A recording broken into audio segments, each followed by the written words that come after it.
So thank you so much for taking the time to come and spend it with us this morning, understanding what you can do to re-energize yourself, your own personal leadership, to therefore re-energize your team. So I do recognize some of the names on the call. It's lovely to see you, but those of you who I don't know, my name is Mark O'Keefe, and I am the founder of the Innovation Beehive. We were founded about 11 years ago now, and our role is to unlock the potential of individuals, of leaders, of teams, brands, and organizations. And we do that in three ways. The first way is we focus on leadership. The second way is we focus on organizational cultures and how people work together. And the third way is around building organizations and teams' innovation capability. I'm joined by some of my great colleagues on this call here today.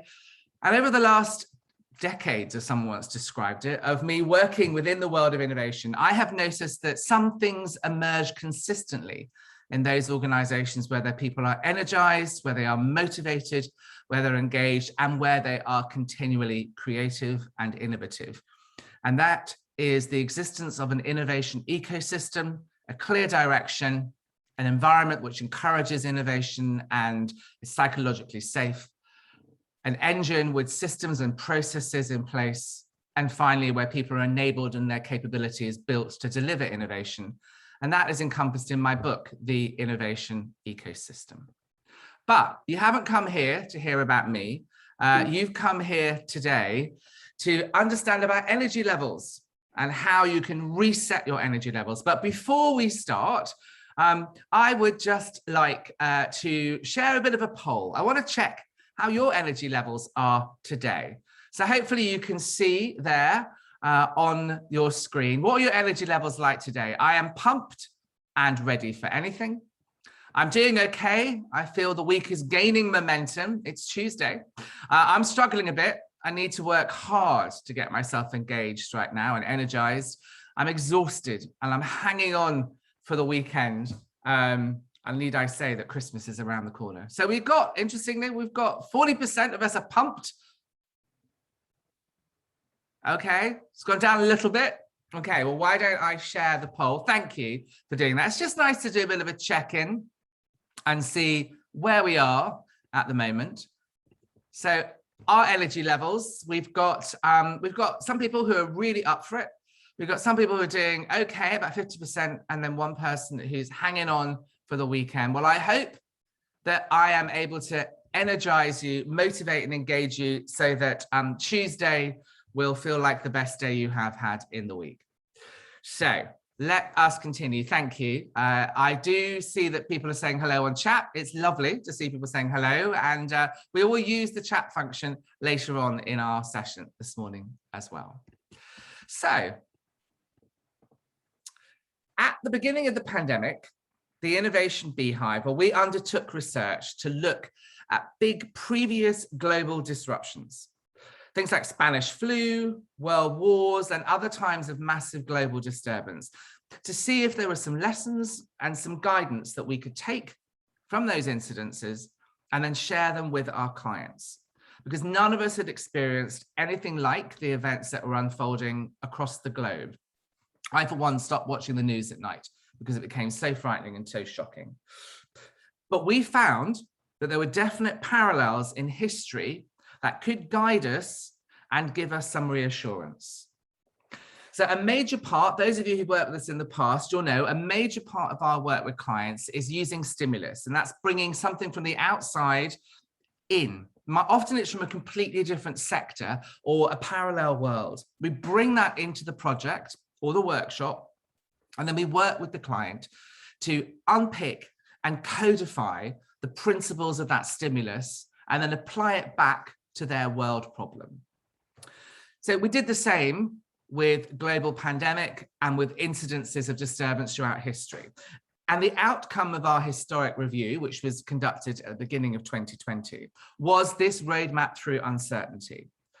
And it identified 4 stages that we would all go through during the pandemic. And although this roadmap isn't linear, we have seen each stage unfold during the course of the last 20 months. And it's proved to be great stimulus to a wide and varied leadership population. So I'm proud that during our webinars over the last 18 months, we've shared this particular roadmap with over 2,000 leaders during the course of the pandemic. And it's given them a semblance of structure in a time when everything felt very unfamiliar, incredibly fluid, and honestly at times quite scary. So let's have a look at the roadmap through uncertainty. It has 4 stages: stabilize, sustain, return, and renew. Now, you may experience these stages in a slightly different order, and some might repeat, and some might last longer than others. So everybody, each individual, and each organization, each team is different. And that personal contextual situation will impact how disruptive or how smooth each stage is. So let's have a look at the 4 stages in detail. So the first stage is around stabilize. And when we experienced this stage, absolutely everything was turned on its head. We had 1,000,001 questions, and if you are leading a team, you had 1,000,001 questions from them.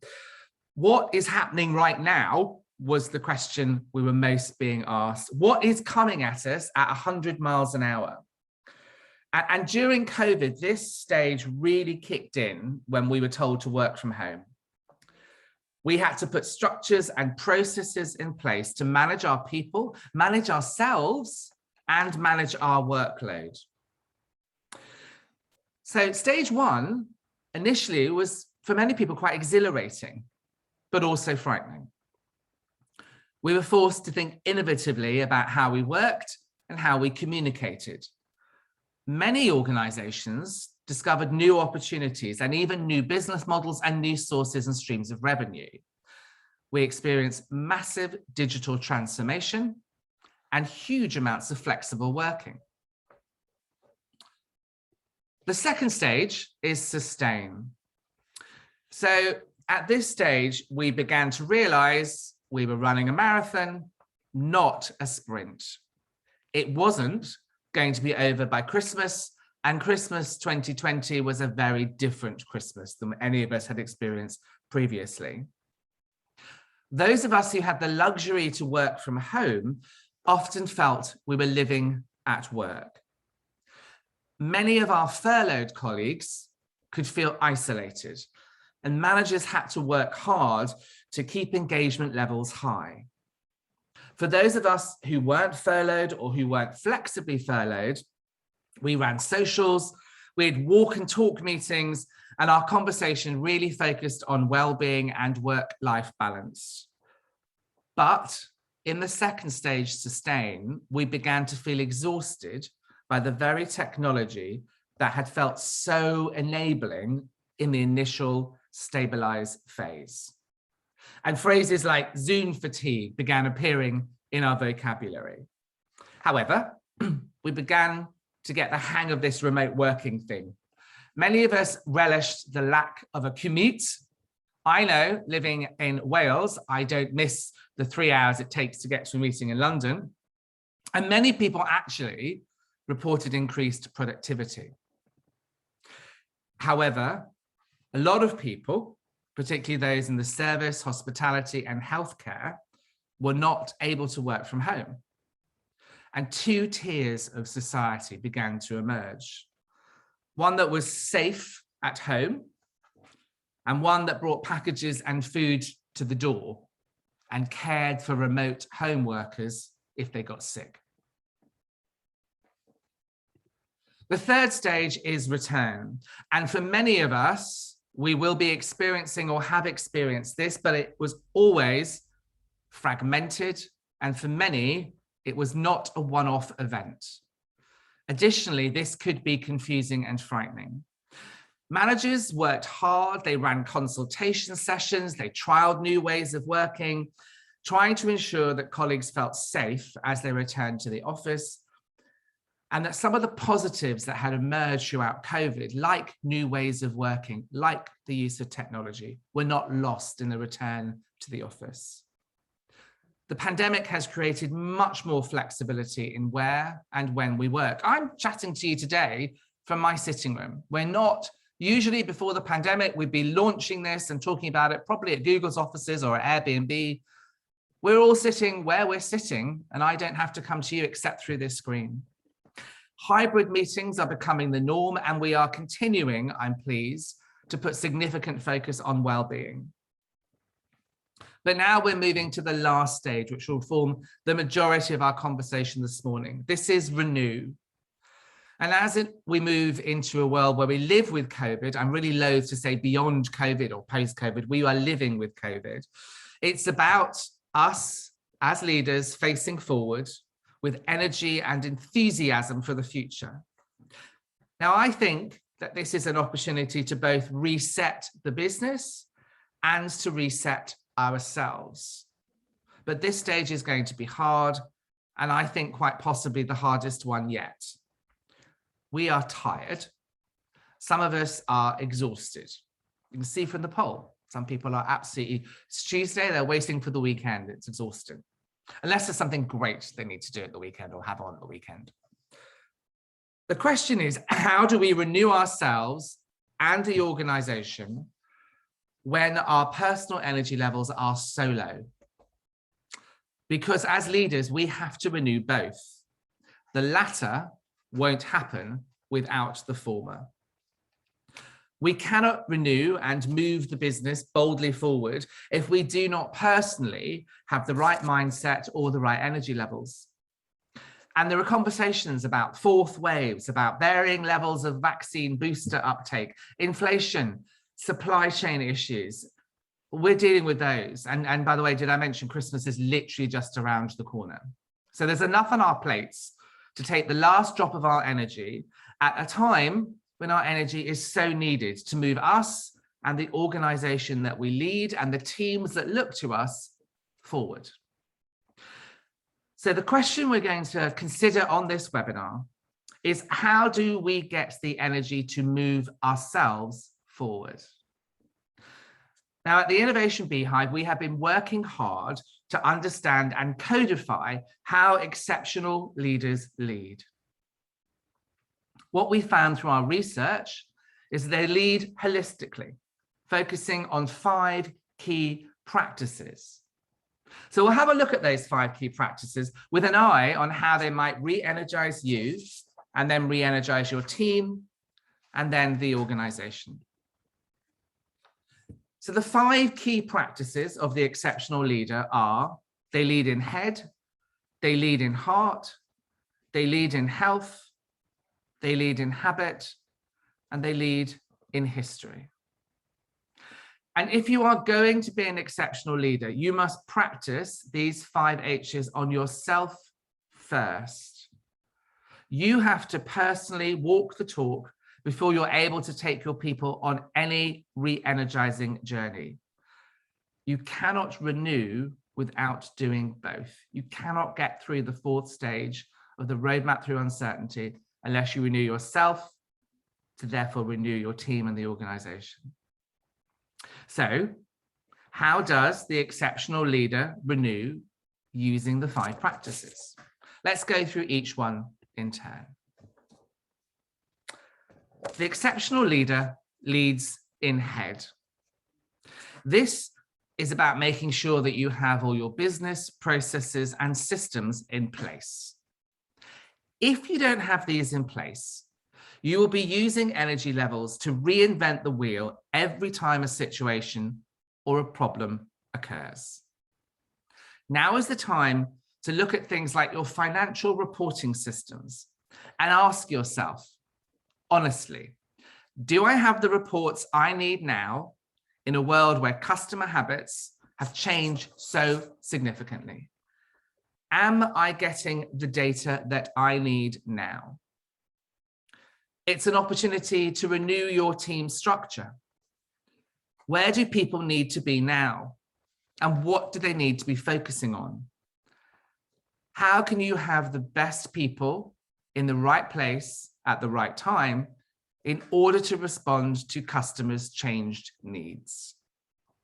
And we know that things will never be the same as they were before COVID. So you can use this fact as an opportunity to lead in head, to renew your policies, your procedures, and systems to make sure they are fit for purpose in the new world. Ask yourself honestly, do you have simple and repeatable processes in place? If not, you now have the opportunity of a lifetime to bring them in. People want guidance, and they want the comfort that a recognizable process or system can bring. For many of our clients, they're setting up project groups. They're working cross-functionally to maximize the efficiency and relevancy of the processes available that allow them to then manage their business with consistency.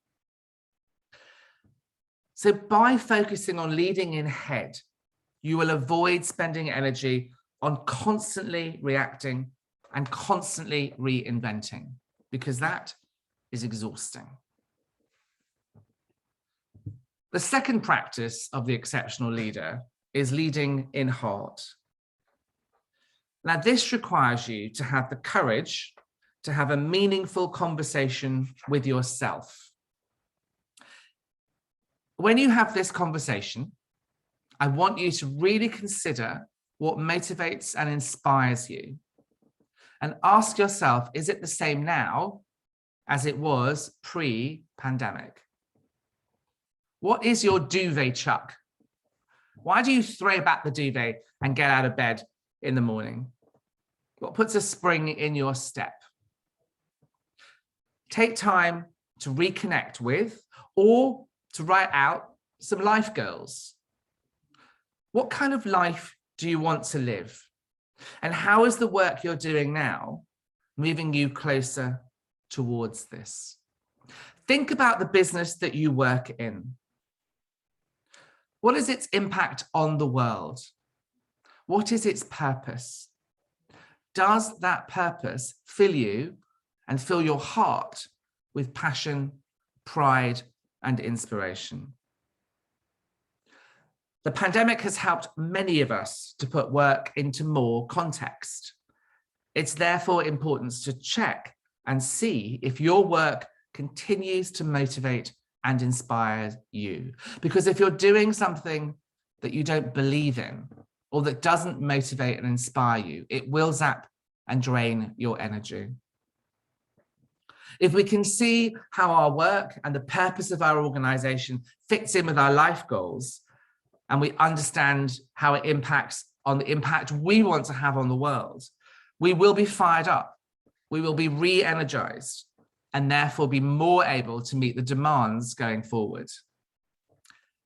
If we take the time to focus on what's important to us, then we can also have more empathetic and more meaningful conversations with our people about what motivates and inspires them. And through these conversations, teams will be able to make connections with the organization's ambitions and their own hopes and dreams. And I honestly cannot believe there's anything more motivating or energizing than that. So I've talked quite a lot. I'm going to pause just for a moment and ask you in chat to just tell us any reflections, any thoughts, and before we lead into the other practices, what are you doing perhaps to lead in head or to lead in heart? So any comments or reflections?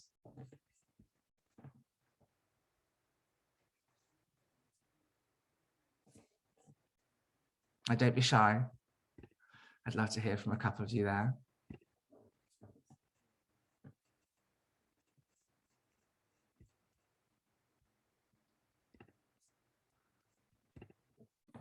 Great. So I've got a note coming in here.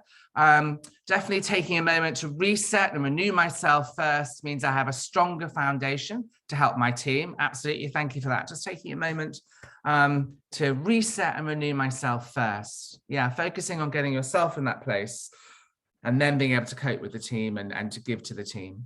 Agree how it's a great opportunity to renew how we work. Yeah, absolutely. And that can be organizationally, or it can also be, organizationally, individually as well.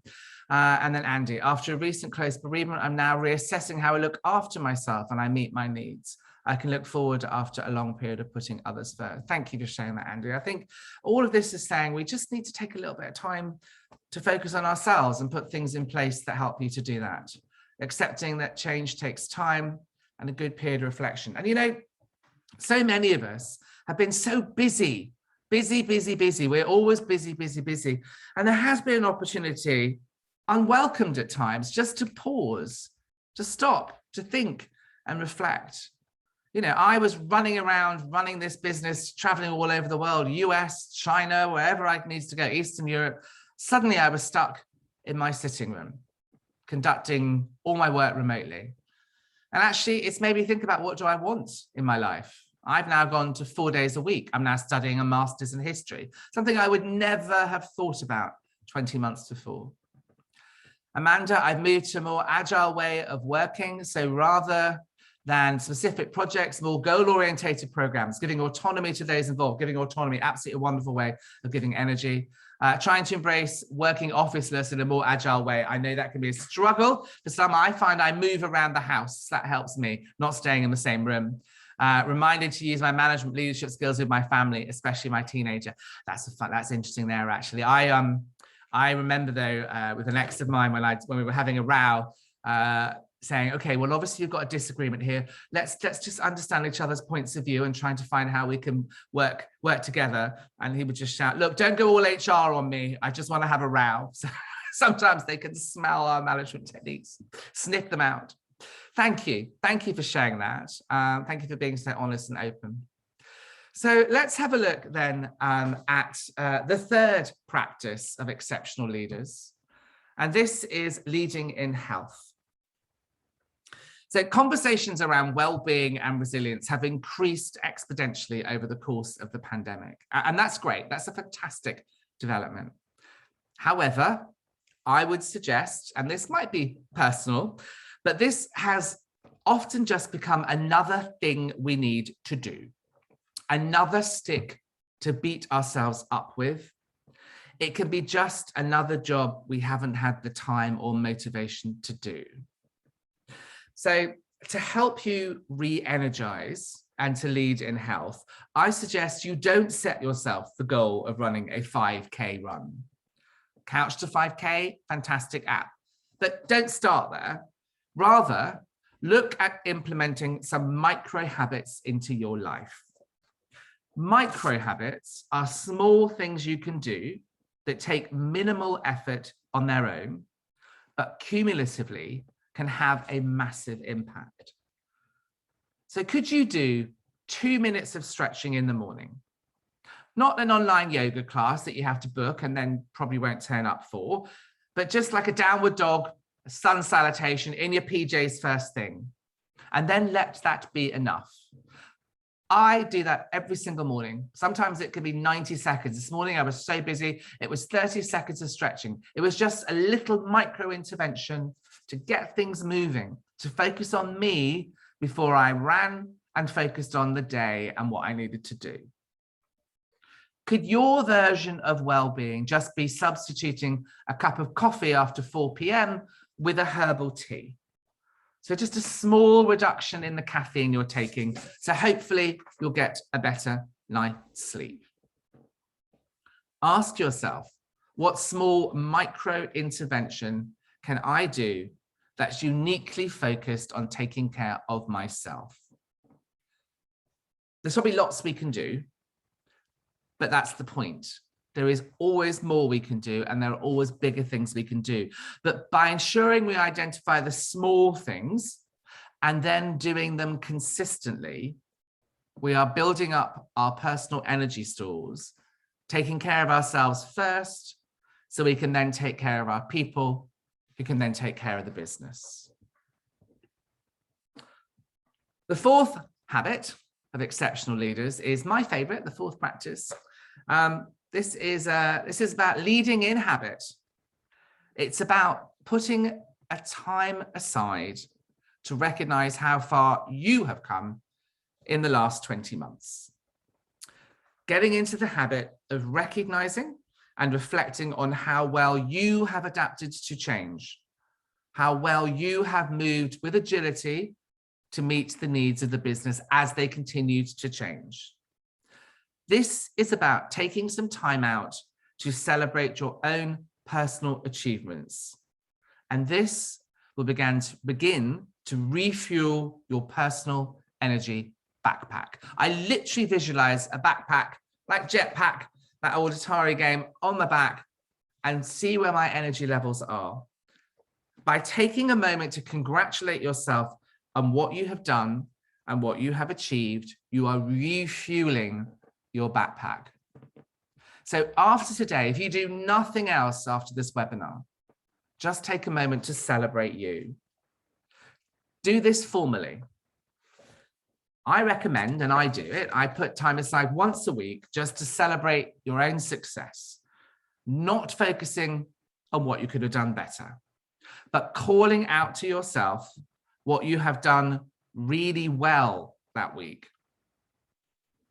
And when you're thinking about that positive achievement, really focus in on the emotion that it surfaces. Feel it. Tap into that positive emotion. Allow it to refuel, recharge the backpack on your back and re-energize your status. So once you've done this webinar, I'm not going to take the full hour. I'm not even going to take 45 minutes. I deliberately put a little bit of extra time in there to encourage you to do one activity after our session today. I'm going to give you some time back deliberately. I'd like you just to set 5 minutes on your phone and then consider, what did I do last week or over the last 6 weeks, 6 months? What did I do that was great? How does that make me feel? How can I take that feeling and re-energize myself? Let it wash all over you. So after today, go on, celebrate yourself. I promise it feels amazing. And really taking time out to think what you've achieved and what you celebrate on a regular basis will remind you to lift your head above the detail of the challenges and problems that you have ongoing and give you the courage and conviction that you can overcome anything that's in your path. And that in itself is a very energizing place to be. So the last practice of exceptional leaders, and we're coming near the end of our session today, is the big one. This is the existential question. This is about your legacy. Leading in history is thinking about what you want to leave behind when you've left your current organization or when you've even left the world entirely. This is more than about life goals, which you focused on earlier on. This is about life impact. Leading in history is about understanding what you want to be remembered for. How will your leadership have impacted the lives of your team members, the customers that you serve, and potentially the wider world? And it's done in 2 stages. In stage 1, I'd like you to project yourself forward to the end of days, or end of your days, and ask yourself, if I continue on my current course, my current trajectory, will I be able to look back and say that I have had a life that is well lived? Could you be proud of what you focused on and what you've achieved? Will you have had a positive impact on those around you? In stage 2, the invitation is then to jump back to the now and ask yourself, if I keep moving forward with the current course of my life's trajectory, and I don't think that I'll be proud of what I've achieved, What do I need to change? If the answer is no, consider what you need to do about it. We can derive significant energy by being conscious and articulating our life's purpose and ensuring that our direction of travel and our end destination will leave the world in a slightly better place than when we first came into it. So that is our point of view on how to re-energize yourself and your team. There will be a white paper that will come out after today. You'll have that by the end of the week, as well as a recording of today. But just in summary, we are now entering the last stage of the roadmap through uncertainty, renew. This is about the opportunity to reset. But because we have done so much, many of us might be battle weary. So it's important to really just put some practices in place that allow you to re-energize your energy. The exceptional leader does this in 5 ways to help keep themselves energized and motivated.